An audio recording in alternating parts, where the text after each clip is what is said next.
अब देखिए, राहुल के घर के बाहर सुरक्षा बढ़ा दी गई है। राहुल के घर पहुंच रहे हैं तमाम नेता। अब देखिए, अभिषेक के पास चलते हैं। अभिषेक, ये बैरिकेडिंग की जा रही है, क्या कुछ लोग समर्थन में आ रहे हैं या कुछ लोग विरोध में आ रहे हैं? हमको नहीं पता, कोई कुछ भी कर सकता है।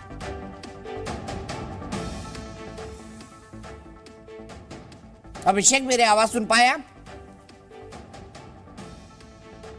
ठीक है रवि, अपनी बात कंप्लीट कीजिए। आपने कहा इतने सारे नेता, वही बात मैं कह रहा हूं। आप बताइए ऐसा क्यों हो गया? हटा देना भाई, मिश्रा जी हटा दीजिए थोड़ा सा। बिल्कुल, ये बड़ी गलती है और ये कई नेता कल ऑफ कैमरा जो हमसे बातचीत होती है तो कांग्रेस के सीनियर नेता इस बात को मान रहे थे कि जिस तरह से तैयारी होनी चाहिए थी इस मामले पे, उस तरह से तैयारी नहीं हुई और इसके लिए कहीं ना कहीं राहुल गांधी नाराज भी थे। राहुल गांधी ने अपनी बातें भी कही है कुछ नेताओं के सामने, ये बात भी सामने आई है क्योंकि अगर आप तैयारी रहते तो शायद ये स्थिति नहीं आती। मैंने कल भी कहा था कि कांग्रेस पार्टी को ऐसी उम्मीद ही नहीं थी कि इस तरह का फैसला आ जाएगा और अगर उम्मीद होती तो शायद पहले तैयारी करके रखते। और अब जो है कहते हैं ना, अब पछताए क्या हो जब चिड़िया चुग गई खेत, तो वो वाली स्थिति लग रही है कि अब तो सदस्यता भी चली गई, पॉलिटिकली भी आपको लड़ना पड़ेगा और सदस्यता के आने के साथ साथ अगर कोर्ट से राहत नहीं मिलती है तो आने वाले 6 साल तक चुनाव आप नहीं लड़ पाएंगे।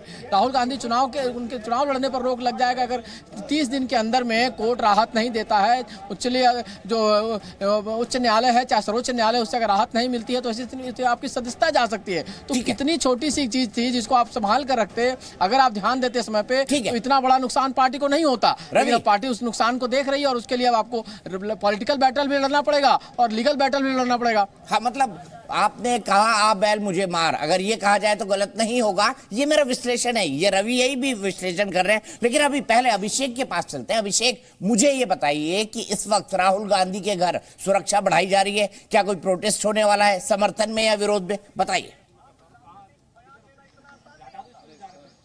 बिल्कुल दीपक, देखिए जिस तरीके से लगातार तस्वीरें मैं दिखा रहा हूं, अभी भी आपको तस्वीर दिखा रहा हूं, जरा एक बार कहूंगा जूम करके दिखा दें। ये राहुल गांधी के घर के बाहर दोनों तरफ एंट्री और एग्जिट के तरफ बैरिकेडिंग लगा दी गई है क्योंकि मीडिया का जमावड़ा यहां पर ज्यादा और लगातार आपको पुलिस भी दिखाई दे रही होगी अपना काम करते हुए, रस्सी लगा रही है, बैरिकेडिंग लगा रही है, गाड़ियां आ रही है जा रही है। तो ये अभी सुरक्षा की गाड़ियां आ रही है जा रही है। हालांकि यहां पर अभी तक एक भी कार्यकर्ता कांग्रेस का आता या जाता हुआ दिखाई नहीं दिया है। हाँ, सोनिया गांधी जरूर आई थी, 15 मिनट वो रुकी हैं और उसके बाद वो अपने काफिले के साथ यहां से निकल गई हैं। इसके अलावा अभी तक किसी बड़े नेता के आने या जाने की कोई खबर नहीं है। राहुल गांधी भी इस वक्त अपने आवास पर मौजूद नहीं है, लेकिन जो सुरक्षा है राहुल गांधी की उसे बढ़ा दी गई है। दिल्ली पुलिस के तमाम जवान यहां पर मौजूद हैं और 3 बस भर के दिल्ली पुलिस के जवानों की डिप्लॉयमेंट भी यहां पर एक्स्ट्रा हुई है। इसके अलावा जो राहुल गांधी की जो सुरक्षा है वो यहां पर आपको घर के बाहर दिखाई दे रही होगी, लेकिन अभी तक किसी बड़े नेता के या राहुल गांधी के अपने घर पर आने की कोई खबर नहीं है। जी अभिषेक, मैं रवि से बात पूछता हूं। अभी रवि, राहुल गांधी इस वक्त कहां है, कुछ आइडिया? मेरे ख्याल से जानकारी उन्हें संसद में मिली इस बात की कि उनकी सदस्यता चली गई है और फिर वो उल्टे पांव लौट आए। बिल्कुल बिल्कुल, आप देखिए कि राहुल गांधी संसद गए।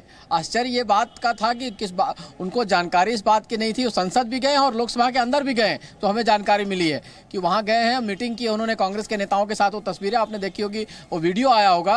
हालांकि उनसे जब पूछा गया तो बहुत कुछ बोला नहीं उन्होंने। आज बोलने से बचे हैं राहुल गांधी क्योंकि ये लीगल मामला है और लीगली अगर आप कुछ गलत बयान देते हैं तो उसका खामियाजा आपको भुगतना पड़ा। आप जानते हैं कि इससे पहले जिसमें आपने चौकीदार चोर है वाला बयान था, उस पर अपनी गलतियों की वजह से आपको कोर्ट में 3 बार माफी मांगनी पड़ी थी। 1 बार नहीं, 2 बार नहीं, 3 बार आपको माफी मांगनी पड़ी एक ही गलती के लिए, जबकि कोर्ट बार बार कहता रहा। यहां भी कोर्ट ने आपसे माफी की मांग की थी। अगर आप माफी मांग रहे तो शायद मामला सलट जाता। लेकिन अब जो चाहे तो लीगल जो राय हो उनकी हो, चाहे पॉलिटिकल राय हो कि इस मामले को आगे ले जाना है। लेकिन रवि, इसमें बीजेपी की स्ट्रैटेजी या सरकार की स्ट्रैटेजी को भी देखना होगा। रवि, एक बात मैं यहां कहना चाहूंगा, सबको पता था कि ये तुरंत सदस्यता चली जाए ऐसा मामला बनता है, लेकिन बीजेपी के एक भी नेता जो राहुल गांधी पर लगातार बयान देते हैं, ना कोई मंत्री, ना कोई प्रवक्ता, ना कोई और, किसी ने ये नहीं कहा कि लोकसभा स्पीकर को अब राहुल गांधी की सदस्यता खत्म कर देनी चाहिए। आप देखिए, एक सीधी स्ट्रैटेजी के साथ वो थे। क्या कांग्रेस के पास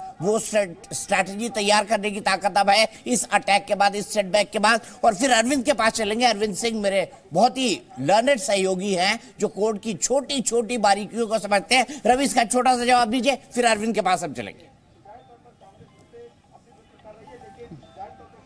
बिल्कुल बिल्कुल, देखिए अगर कांग्रेस स्ट्रेटजी का सामना कर पाती बीजेपी का, तो ये हाल नहीं होता है कांग्रेस का। आप जो देख रहे हैं, कांग्रेस जो कहीं ना कहीं जब उनकी लकीर पर चलने की कोशिश करती है, तब तक बीजेपी बहुत आगे चली जाती है। देखिए क्या लाइन लिया गया दीपक जी, सुबह सोचिए कि सुबह सुबह उठते ही सबसे पहले नड्डा साहब का बयान आता है कि इन्होंने मोदी ओबीसी समाज का अपमान किया है, ओबीसी समाज को कहीं ना कहीं उन्होंने धक्का दिया, उनको चोट पहुंचाई है। उसके बाद तुरंत प्रेस कॉन्फ्रेंस होती है, बाइट देते हैं जो ओबीसी के सीनियर नेता है भूपेंद्र यादव, बाइट देते हैं, और अभी आप उसकी सफाई